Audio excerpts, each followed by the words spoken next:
Sir வணக்கம். உங்கள் பேர் பகுஜன் சமாஜில் நீங்கள் என்னவா இருக்கீங்க சார்? வணக்கம். இளையராஜா, செங்கல்பட்டு மாவட்ட தலைவர். ஓகே. எத்தனை வருஷமாக கட்சியில் இருக்கீங்க? 4 வருஷமாக இருக்கு. 4 வருஷமாக இருக்கீங்க. ஓகே. இன்றைக்கி ஆம்ஸ்ட்ராங் அவர்கள் படுகொலை செய்யப்பட்ட 30வது நாள்.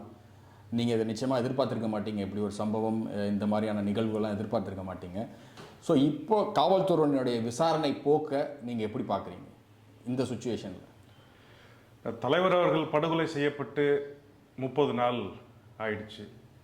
30 நாள் கடந்த பிறகும் இன்னைக்கு காவல்துறையினுடைய நடவடிக்கை, விசாரணை அப்படின்றது ரொம்ப தொய்வாக இருக்கிறதா பார்க்குறோம். இப்போ இந்த 30வது நாள் இன்னைக்கு நாங்கள் அனுசரணை பண்ணக்கூடிய இந்த சூழலில் 2 நாளைக்கு முன்னாடி ஒரு கொலை மிரட்டல் மாதிரியான கடிதம் வீட்டுக்கே வருது அப்படின்னு சொன்னால் காவல்துறை எந்த மாதிரியான துரிதத்தன்மையில் இருக்காங்கன்றத நாம் இது வெட்ட வெளிச்சம் போட்டு காமிக்குது. உதாரணத்துக்கு அவங்களுடைய அந்த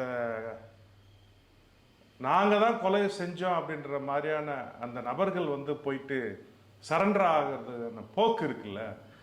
ஒரு சின்ன பிட்பாக்கெட்டை கொலை பண்ணாலும் வெட்டப்பட்டாலும் மாவட்டம் விட்டு மாவட்டம் தான் போயிட்டு சரண்டர் ஆகிறதான ஒரு போக்கு நிலவும். ஆனால் இன்னைக்கு இங்கே நம்ம வீடு பக்கத்தில் 200 மீட்டருக்கான இடைவெளியில் காவல் நிலையம் இருக்குது. இந்த காவல் நிலையத்துக்கு அருகிலேயே கொல்லப்பட்ட எங்கள் தலைவர், அந்த நாங்கள் கொலை செஞ்சோம் அப்படின்னு சொல்கிற அந்த நபர்கள் பக்கத்தில் இருக்கக்கூடிய காவல் நிலையத்திலே போயிட்டு சரண்டர் ஆகிறதுன்றது எந்த மாதிரியான போக்கு காமிக்குது? ஒன்று, அதுலேயே எங்களுக்கு சந்தேகம் இருக்கு. அவங்க சரண்டரான உடனேயே இவங்களால கொலை செஞ்சதுனால ரிவெஞ்ச் எடுத்தாங்க அப்படின்ற மாதிரியான காவல்துறை ஸ்டேட்மெண்ட் கொடுக்குது. அன்னைக்கு நைட்டு இங்கேயே முரண்பாடு இருக்கு. இதுவே ஒரு பெரிய முரண்பாடு. அதனால தான் நாங்கள் தமிழ்நாட்டு காவல்துறை மீது எங்களுக்கு நம்பிக்கை இல்லை, எனவே நீங்கள் சிபிஐ விசாரணைக்கு நீங்கள் இதை மாற்றுங்க அப்படின்னு நாம் அன்னைக்கே சொல்கிறோம். ரெண்டாவது, மறுநாள் பெகன்ஜி மாயாவதி, எங்களுடைய தேசிய தலைவர் ஆளுகின்ற திமுக அரசுக்கும் இந்த படுகொலைக்கும் சம்பந்தம் இல்லை என்று சொன்னால் நீங்கள் இந்த விசாரணையை சிபிஐக்கு மாற்றி உத்தரவிடுங்கள் அப்படின்னு கிளியரா ஸ்டேட்மெண்ட் கொடுக்குறாங்க. அப்போ இந்த கிளியர் ஸ்டேட்மெண்ட் எதை காமிக்குது அப்படின்னு சொன்னால், திமுக அரசின் மீது எங்களுக்கு சந்தேகங்கள் இருக்குது, காவல்துறை மீது சந்தேகங்கள் இருக்குது. அதனால தான் எங்களுடைய பெகன்ஜி மாயாவதி இதை சிபிஐ விசாரணை கோர்றாங்க. அப்போ உங்களுக்கு இதில் பிரச்சனை இல்லை அப்படின்னு சொன்னால் நீங்கள் ஏன் சிபிஐக்கு இதை மாற்றி அமைக்கக்கூடாதுன்றதான் எங்களுடைய கேள்வி. இன்னைக்கும் சொல்கிறோம், 30 நாள் கடந்த பின்னரும் குப்பைங்களை விசாரணை செய்யறன்ற பேர்ல மட்டும்தான் இந்த காவல்துறை அணுகுதே தவிர, இந்த குப்பைகள்னு கூட எடுத்துப்போம், இந்த குப்பைகளை ஏவி விட்டது யாரு? மூல காரணமா இருந்தது யாரு? கொலைக்கு பின்னணி யாரு? அந்த முதன்மையான குற்றவாளிகள், குற்றத்தை தூண்டக்கூடிய இடத்துல இருந்தவங்க யாருன்றதான் நாம இந்த 30 நாள் கேட்கணும். ஏதாவது அசம்பாவிதம் நடந்திருக்கா? ஒரு மிகப்பெரிய தலைவர் தலைநகரத்திலேயே, உதாரணத்துக்கு சிஎம் தொகுதியிலேயே கொல்லப்பட்டிருக்காரு. கைது செய்யப்பட்டன்றதுல எங்களுக்கு மிகப்பெரிய சந்தேகம் இருக்கு. சரண்டர் ஆனவங்க மேல மிகப்பெரிய சந்தேகம் இருக்கு. இதுக்கு பின்னணியில அரசியல் படுகொலை இருக்கிறதா நாங்க உணர்றோம். பல்வேறு மூல காரணிகள் இங்க மூடி மறைக்கப்படுகிறதுன்றத எங்களுக்கு பெரும் சந்தேகம் இருக்கு. எனவே காவல்துறை மீது எங்களுக்கு பெரிய அளவில் நம்பிக்கை இருப்பதா தெரியல. காவல்துறை நாங்கள் வேலை செய்கிறோம், நாங்கள் விசாரணை செய்கிறோம் அப்படின்றது சொல்லிக்கிட்டு இருக்கிற வேலையில் ஒரு கொலை மிரட்டல் வருதுன்னா, அதுதான் என்னுடைய கேள்வி. 18 பேர் அரெஸ்ட் பண்ணிட்டாங்க, விசாரணை நடந்துகிட்டு இருக்கு, ஆனால் கொலை மிரட்டல் கடிதம் வருது. அப்போ இன்னும் உண்மையான கொலைகாலியை, குற்றவாளியை போலீஸ் கண்டுபிடிக்கலன்னு தானே அர்த்தம்? உண்மை தானே. சரண்டர் ஆனவனோ கைது செய்யப்பட்டவனோ கடிதத்தை அனுப்ப முடியாது. எங்கோ செங்கல்பட்டுல இருந்து கடிதம் வந்திருக்கிறது அப்படின்றது சொல்றாங்க. அந்த பச்சிளம் குழந்தை இன்னைக்கு ஆம்ஸ்ட்ராங் அப்படின்னு சொல்லு புள்ள அப்படின்னு சொல்லிட்டு அப்பா கொஞ்சறத வந்து ஆம்ஸ்டாங்னு சொல்லுது. அதுக்கு வயசு 1.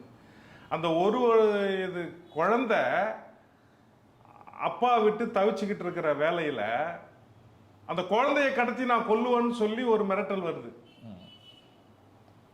இன்னைக்கு இமெயில், வாட்ஸ்அப் அது இது இருக்கிற டெக்னாலஜி நிறைஞ்ச இந்த காலகட்டத்தில் கடிதம் அனுப்பக்கூடிய ஒரு சூழல் நிலவுது அப்படின்னு சொன்னா, டைப் பண்ணி அனுப்புறாங்க அப்படின்னு சொன்னா, அப்ப அதுக்கு பின்னணியில ஒரு மிகப்பெரிய ஒரு நெட்வொர்க் இருக்கிறதா தானே நாம வந்து உணர்றோம். அதனால வந்து இவங்க எல்லாமே கைது செய்யப்பட்டவங்க அல்லது சரண்டர் ஆனவங்க எல்லாருமே இந்த குற்றத்துக்கும் பெரிய அளவுல உடன்பட்டவர்கள் இல்லை, அதுக்கு காரணமானவங்க இல்லை. இதுக்கு பின்னாடி ஒரு மிகப்பெரிய சதிவலை இருக்கு. அந்த சதிவலையை கண்டுபிடிக்கணுன்றது தான் எங்களுடைய வேண்டுகோளாவே இன்னைய வரைக்கும் நாங்க சொல்லிக்கிட்டு இருக்கோம். இல்லை, இந்த அச்சுறுத்தல், இந்த கொலை மிரட்டலுக்கு பின்னாடி இனி ஆம்ஸ்ட்ராங் அவர்கள் பற்றி யாரும் பேசக்கூடாது அப்படிங்கிற ஒரு பயத்தை காட்டணுன்ற ஒரு நிலைப்பாடாக கூட இருக்கலாம்ல. இன்னைக்கு சமாதி கூட்டத்தை பார்த்துருப்பீங்க. இது பயமா இருந்தா இன்னைக்கு வந்து நாங்க வந்து வெளியில வந்து நீதிக்கான போராட்டத்தை தொடர்ந்துகிட்டே இருந்திருக்க மாட்டோம். தமிழ்நாடு முழுக்க இல்ல, அதுதான் இனிமே இது மாதிரியான போராட்டம் செய்யக்கூடாதுங்கிறதுக்கு கூட இந்த மாதிரி அச்சுறுத்தல் இருக்கலாம் இல்லைங்கிற நாங்க பயப்படுறோங்க இல்லையா. ஆம்ஸ்ட்ராங் அண்ணனுடைய தம்பிகள் வந்து பயப்படக்கூடிய வகையில அவர் வளர்த்து விட்டதெல்லாம் போகல, வன்முறை செய்யவும் சொல்லி தரல. ஆனா கான்ஸ்டியூஷனை கத்து கொடுத்துட்டு போயிருக்காரு. பாபா சாஹேப் டாக்டர் அம்பேத்கருடைய வழியை எங்களுக்கு சொல்லி கொடுத்துட்டு போயிருக்காரு. எனவே அந்த உருட்டல் மிரட்டலுக்கெல்லாம் பயப்படக்கூடிய நபர்கள் நாங்க இல்லை. அவருக்கு நீதி கேட்கக்கூடிய போராட்டம் அறவழியில எங்களுடைய போராட்டம் தொடரும். அவன் மிரட்டல் விடுறான், இவன் கடிதம் அனுப்புறான், இந்த அச்சத்துக்கெல்லாம் நாங்க ஆளாகி வீட்டில் வந்து உட்காரக்கூடிய நபர்களாக நாங்க இருக்க மாட்டோம். எங்களுடைய போராட்டம் தொடரும். ஓகே, இந்த கொலை மிரட்டல் கடிதம் வந்ததுக்கு பிறகு ஆம்ஸ்ட்ராங் அவர்களுடைய மனைவியினுடைய மனநிலை எப்படி இருந்துச்சு? அவங்க என்ன தெரிவிச்சாங்க? 30 நாள் கூட முடியலையே. 30 நாள் முடியல. தன்னுடைய துக்கத்தை வந்து அழுகையால தீர்த்து முடிக்கக்கூடிய சூழல் இல்லாத நாட்கள் இது. நான் வந்து ரத்த உறவு இல்லாத ஒரு நபர், கட்சியினுடைய மாவட்ட தலைவர். நானும் என்னுடைய குடும்பமே இந்த படுகொலையிலிருந்து மீள முடியாத நிலையில இருக்கும் பொழுது மனைவி வந்து இந்த துக்கத்தை எப்படி கடந்து போவாங்க ஒவ்வொரு இரவுகளும் அப்படின்றது வந்து நம்ப முடியல. கடிதத்தை அவங்களே படிச்சது தான் பெரிய ஒரு, அவங்களே எடுத்த அந்த கடிதத்தை படிக்கும்போது அவங்களுடைய மனநிலை என்னவா இருந்திருக்குன்னு பாருங்க. இப்படிலாம் அவங்க வந்து எதிர்பார்த்திருக்க மாட்டாங்க. தன்னுடைய கணவர் கொல்லப்படுவார், தன்னுடைய கணவர் வந்து இந்த நிலைக்கு ஆளாக்கப்படுவார் அப்படின்ற மாதிரியான போக்கெல்லாம் நிச்சயமாக அவங்க வந்து கனவுல கூட நினச்சிருக்க மாட்டாங்க. இது ஒரு பெரிய வலியை கொடுக்குது. காவல்துறையினுடைய போக்கும், காவல்துறை, எங்கள் அண்ணி சொன்னது வந்து காவல்துறையை கடுமையாக பேசாதீங்கன்னு சொல்லியிருக்காங்க. காவல்துறை எந்த இடத்துலையும் கடுமையாக பேசாதீங்க, காவல்துறையை எதிர்த்து பேசாதீங்க, அது அண்ணனுக்கு கூட பிடிக்காது. அதனால அண்ணன் வழியில் வந்திருக்கக்கூடிய அதை நாம செய்யக்கூடாதுன்னு சொல்லிட்டு 2 நாளுக்கு முன்னாடி கூட அண்ணி சொன்னதா சொல்றாங்க. இல்ல, அவரும் கூட ஆம்ஸ்ட்ராங் அவர்கள் கூட எந்த மேடையிலும் காவல்துறை பேசினதே இல்லை, கடுமையா நம்ம பேசுறதே இல்லை. ஆனா அந்த காவல்துறை வந்து கொலையாளிக்கு உடந்தையா இருந்துடக்கூடாது அப்படின்றதுக்காக தான் நம்ம வந்து அப்பப்போ எச்சரிக்கை கொடுக்குறோமே தவிர, இன்னைக்கும் நம்ம காவல்துறையை மதிச்சு தான் நிற்கிறோம். அப்படி வந்து இந்த துக்கத்திலிருந்து மீளாது இந்த கடிதத்தை படித்த உடனே ஒரு பேரிடியாக வந்து அன்னைக்கு வந்து ஏற்பட்டிருக்க வாய்ப்பு இருக்கலாம். நான் வந்து நேரில் போயிட்டு பேசலை. இன்னைக்கு சந்திக்கும் பொழுது கூட அழுகை தான் வருது தவிர அவங்க கிட்ட போயிட்டு அரசியல் விவாதமோ இந்த கொலை சம்பந்தப்பட்ட பிரச்சனைகளை பற்றியும் நாம் வந்து பேசக்கூடிய மனநிலையில் நானும் இல்லை, அண்ணியும் இல்லை. அதனால வந்து இது ஒரு பெரிய மன அழுத்தத்தை ஏற்படுத்தக்கூடியதாக இருக்குது இந்த காவல்துறையும் தமிழக அரசினுடைய போக்கு.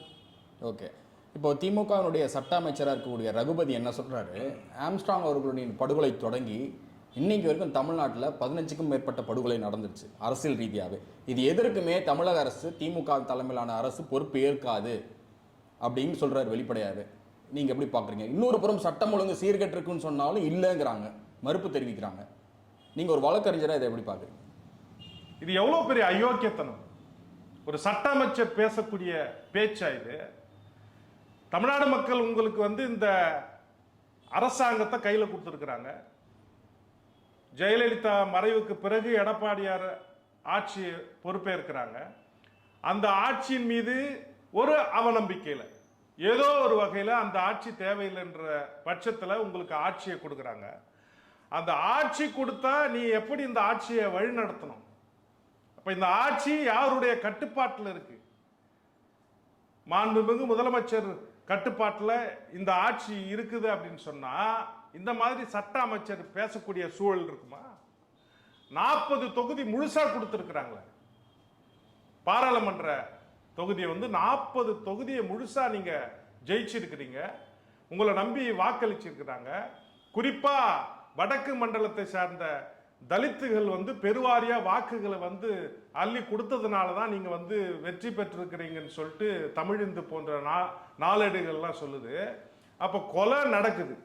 கொலை நடக்குதுன்னா கட்டுப்படுத்த வேண்டியது யாரு? அவர் சொல்றாரு சட்ட அமைச்சர் அவர்களுக்குரிய மோதலுக்குரிய பின்னணியில கொலை நடக்குதுன்னு சொல்றாப்புல. சரி, மோதலாவே இருக்கட்டும். இந்த 30-40 கொலைகள் வந்து மோதலாவே இருக்கட்டும். இந்த மோதலை கட்டுப்படுத்த வேண்டியது யாரு? உளவுத்துறை ஃபெயிலியரா? உளவுத்துறை இங்க வேலை செய்யலையா? அப்ப காவல்துறை இங்க எங்கேயும் கண்காணிப்புக்குள்ள வந்து இவங்க வந்து இல்லையா? இல்ல, கேள்வி என்னன்னா, அப்படி மோதலாவே இருந்திருந்தா இன்னாரும் கண்டுபிடிச்சிருக்கணுமே, 30 நாள் ஆச்சு. ஏன் முடியல? ஏன் கண்டுபிடிக்கல? அப்ப கண்டுபிடிச்சா பின்னாடி இருக்கக்கூடிய அரசியல் பின்னணியில் இருக்கிறவங்க மாட்டுவாங்களா? ஒரு சந்தேகம் தான். ஊடகங்கள் சொல்றத நான் சொல்றேன். அரசியல் பின்னணி காரணமா இருக்கிறதுனால சென்னையில தொடங்கின விசாரணை தென் மாவட்டங்களை நோக்கி நகரும் பொழுது நீ அவங்க பேரு இவங்க பேரு யார் யார் பேரு கொள்ளக்கார பேர்லாம் சொல்றீங்க. ஏன் இப்ப சிக்கி நிக்குது? இந்த விசாரணை எதுக்கு அப்படியே தேக்க நிலையில இருக்கு. அப்ப அந்த விசாரணை இன்னும் முடுக்கி விட்டா அரசியல்ல இருக்கக்கூடிய நபர்கள் மாற்றுவாங்கன்ற பயமா அப்படின்னு ஊடகங்கள்ல பேசுறாங்க. அந்த யதார்த்த பேச்சு வந்து எங்களுக்கும் இப்படிலாம் இருக்குமோ அப்படின்ற ஒரு யோசனை கூட எங்களுக்குள்ள இருக்கு. அதனாலதான் இவங்க மூடி மறைக்கிறாங்களோன்ற எண்ணங்கள் வரைக்கும். ஏன் உதாரணத்துக்கு உங்களுடைய ஊடகத்திலேயே நீங்க பேசியிருக்கீங்க, இந்த விசாரணை வந்து மூடி மறைக்கப்படலாம், விசாரணை சரியான திசையில போச்சு ஆனா இப்ப தேக்க நிலையில இருக்குன்னு நீங்க கூட பேசியிருக்கீங்க. அதனால வந்து நேர்மையா போகணுன்ற மட்டும்தான் எங்களுடைய எண்ணமே தவிர இந்த விசாரணை வந்து நேர்மையா இன்னும் கடந்து போகவில்லை அப்படின்ற கேள்வி எங்க மத்தியில் எழும்புது. சரி, இப்போ இந்த படுகொலை செய்யப்பட்ட நாட்கள்ல இருந்து முதல் 15-20 நாள் பார்த்தீங்கன்னா ஆற்காடு சுரேஷ், பொன்னை பாலு, அருள், திருவேங்கடம் இவங்களை சுற்றி தான் இருந்தது. அப்புறம் ஹரிகரன் உள்ள வந்தார். இதுதான் இருந்துச்சு. ஆனால் கடந்த 10 நாட்டில் சம்போ செந்தில்னு ஒரு கேரக்டர் உள்ள வருது. அவர் யாருன்னு காவல்துறையினருக்கே இது வரைக்கும் தெரியாதுங்கிறாங்க. அவரை யாரும் பார்த்ததில்லைங்கிறாங்க. அந்த ஃபோட்டோ கூட 30 வருஷத்துக்கு 25 வருஷத்துக்கு முன்னாடி எடுத்த ஃபோட்டோங்கிறாங்க. உண்மையாகவே இதுக்கு பின்னாடி அவர் இருப்பாருங்கிறது நீங்கள் நினைக்கிறீங்களா? சார், எங்கள் தலைவர் வந்து ஒரு மிகப்பெரிய தலைவர் சார். இப்போ உட்காந்து பேசுகிறோம்ல, இந்த கட்டடம் வந்து தென்னிந்தியாவிலே மிகப்பெரிய கட்டிடம். பௌத்தத்துக்கு தலைவரால் கட்டப்பட்ட கட்டிடம். சவுத் இந்தியா புத்த தென்னிந்திய புத்த விகார் என்ற ஒரு மிகப்பெரிய கட்டிடத்தை கட்டினவர் எங்களுடைய தலைவர். இந்தியாவை கடந்து உலக அளவில் வாழக்கூடிய பௌத்தர்களுக்கு கனெக்டிவிட்டி ஏற்படுத்தக்கூடிய நபரா வந்து எங்க தலைவர் உருவெடுத்தார். அதனால வந்து பௌத்தத்தை பரப்பக்கூடிய நபரா மாறினார். அப்படிப்பட்ட மிகப்பெரிய தலைவர். இன்னைக்கு பாபா சாஹேப் அம்பேத்கரை வந்து பெரிய அளவில் பேசக்கூடிய தலைவராக இருந்தார். சட்டத்தை பல மாணவர்கள் படிக்கக்கூடிய நிலையில வந்து உயர்த்தினாரு. என் வாழ்க்கையை சொல்றேன். நான் வந்து போராட்டம்னு ஊதாரித்தனமா தெரிஞ்சுக்கிட்ட இருந்த என்ன மாவட்ட தலைவர் பொறுப்பு கொடுத்து எம்எல்ஏ எலெக்ஷனுக்கு நில்லுடான்னு சொல்லிட்டு என் வாழ்க்கையை மாத்தி வெள்ளை சட்டை போட்ட காரணமா இருந்த தலைவர் இன்னைக்கு எம்பி எலெக்ஷன்ல நின்று திமுக, அதிமுக, காங்கிரஸ், பிஜேபி போன்ற பெரும் பணக்காரர்கள் இருந்து போட்டியிடக்கூடிய சூழல்ல அன்றாடம் காய்ச்சிக்கு பிறந்த என்ன, விவசாய கூலிக்கு பிறந்த என்ன, எம்பி தேர்தலில் போட்டியிட்டு என்ன வந்து அவங்க மத்தியில் வந்து சமமா உட்கார வைக்கக்கூடிய வாய்ப்பை ஏற்படுத்தி கொடுத்தவர் எங்களுடைய தலைவர். இப்படி ஒரு மிகப்பெரிய ஆளுமைய கட்ட பஞ்சாயத்து இந்த கொலகாரங்களோட ஒப்பிட்டு இவங்க வந்து இந்த வழக்கை மூடி மறைக்கலாம்னு நினைக்கிறாங்க. நாங்க அதை வந்து ஒத்துக்கவே மாட்டோம். இது வந்து திட்டமிட்ட அரசியல் படுகொலை, தலைநகரத்தில் ஒரு திட்டமிட்ட அரசியல் படுகொலை. சேம் டைம்ல சமீப நாட்களா அதிமுக திமுக